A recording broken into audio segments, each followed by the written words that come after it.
Hey again, everyone. God, it's a beautiful day. It's supposed to be like 90 in the Portland area here today, or like high 80s. That's pretty damn warm for out here. So, sitting out on the back porch by the garden, dogs howling inside, really taking inventory of the things in my life that I'm grateful for.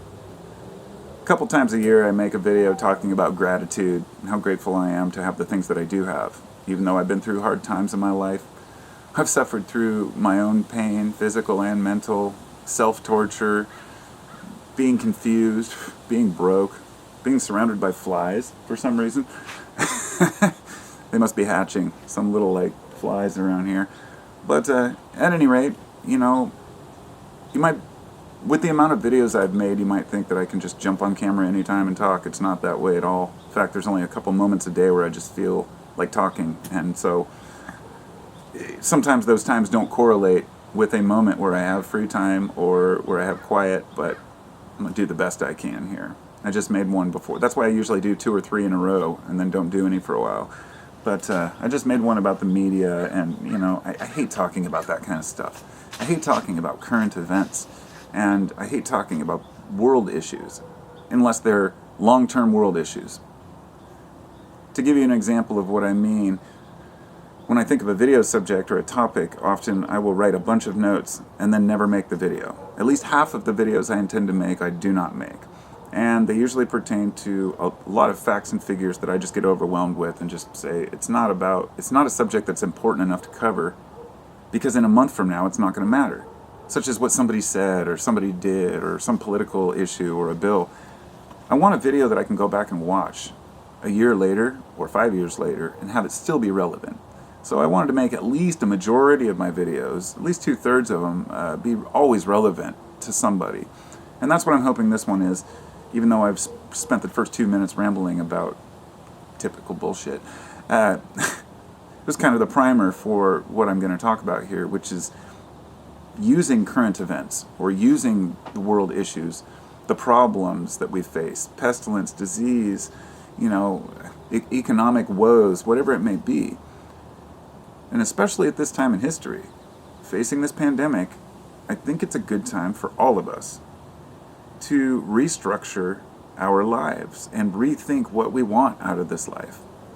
It may sound cheesy. It sounded cheesy when it came in my mind. When I walked outside and I had this thought in my mind, I was like, first thing I want to say is that sounds cheesy, and it does. Like, you can change your life. Seeing the silver lining in things is more than just seeing positive. It's being able to grasp something out of every negative situation and roll with it and grow with it. When I've lost people I loved in my lives, that's a difficult one, because what's the positive that comes out of that? But you can often find some. Perhaps they were suffering and it ended their suffering.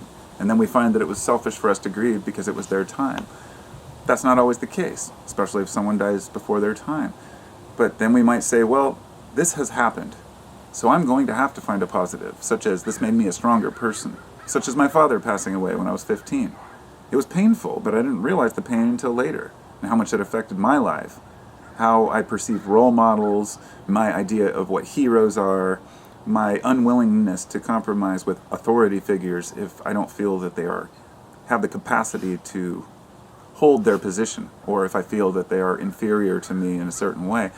I'm very resistant to that. I'm very anti-authority and anti-establishment, and I know that's partially due to losing my father, but also partially due to my awareness that this system is set up to fail the average person.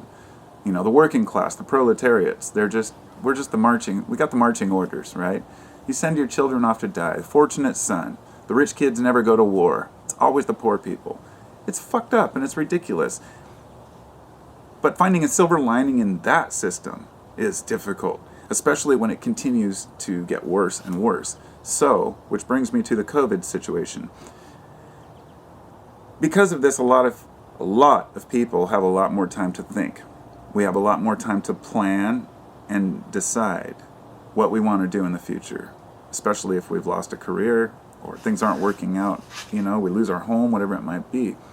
At the same time, it's very difficult to think and plan about what you want to do when you're in dire straits, when you're hurting, when you're suffering, when you're fearful, or when you have life issues to deal with. But for the people, for all people who right now are suffering from this, and I know that some may say, oh, everybody's affected. No, the rich do fine in these situations because they just want to send you back to work so they can make their stock portfolios go higher. Like I didn't even mention in the media the other day, whenever they're talking about, the death rate or the problems with the virus, they always have a giant picture of the stock market and, exactly where it's at any second. And so many broke, average people like myself defend that market as being what America is. And so finding the silver lining in this situation means that we have to realize that we're going to have some serious economic woes coming our way. Not just right now. As summer comes on, viruses tend to disappear. Maybe not this one. We don't know yet.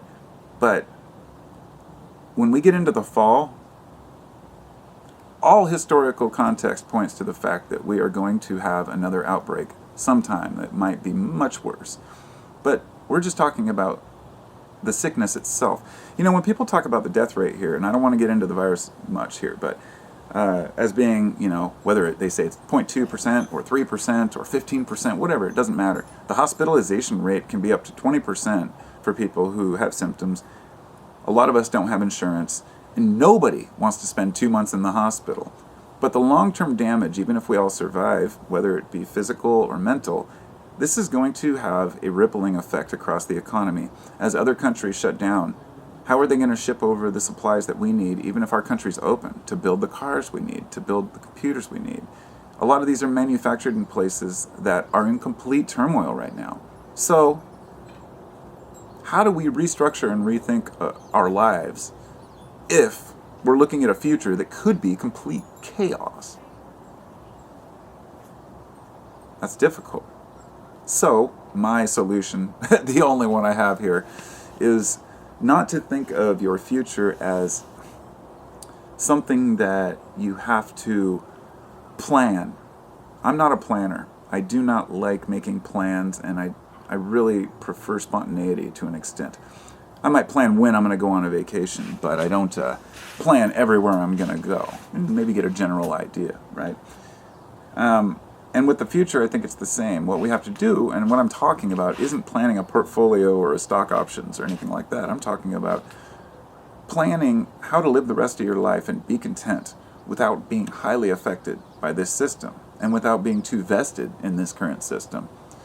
I mean, if you want to get your feet wet in stocks and bonds and trading, do it. But when you lose, you lose. It's gambling. It's just the way it is. And watching this whole thing unfold, how all these poor rich people are being bailed out, it's pathetic. Absolutely pathetic. So, the only reason I bring them up is because the rich people are going to make it through just fine. They'll be able to buy food. If you have $10 billion and you lose $9 billion, you still have $1 billion, okay? They have the ability to isolate themselves for years if they choose to. A lot of us don't have that option, and so, I guess it's just, maybe I don't really have a solution, but maybe I'm just, presenting an opinion that all of us should rethink how much we are vested into this system. And I know that's difficult to say, because when you say the system, I'm not talking about some grand conspiracy, the system, the matrix. It's a system of our creation. It's not a they thing where these, great, hidden overlords manufactured this system. That's partially true. But for the most part, we are willing subservience. And the people have so much more power.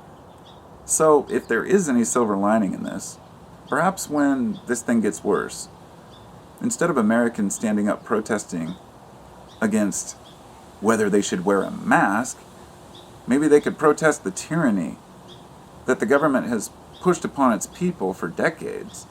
Or, some things that really matter, things that matter to all of us, right? But we're just too divided at this point. So I don't know. I don't know where it's going to go from here. We'll see. Or we won't. Depends on how this turns out. But as an individual, you have a choice. The alchemy is always the way I define it. Mind over matter, your mental outlook on life, is teaching yourself to see the positive. And for a lot of people, it just seems impossible. I've talked to so many people who, when something bad happens, it's all they can talk about. If they feel slighted at the grocery store, they're going to talk about that one person. If they can't make it to an appointment because a place is closed, they're going to obsess over it. Move on. There are bigger things to worry about in life, but hanging on to these little things is pointless. There are big picture issues that we can actually deal with, but letting go isn't giving up.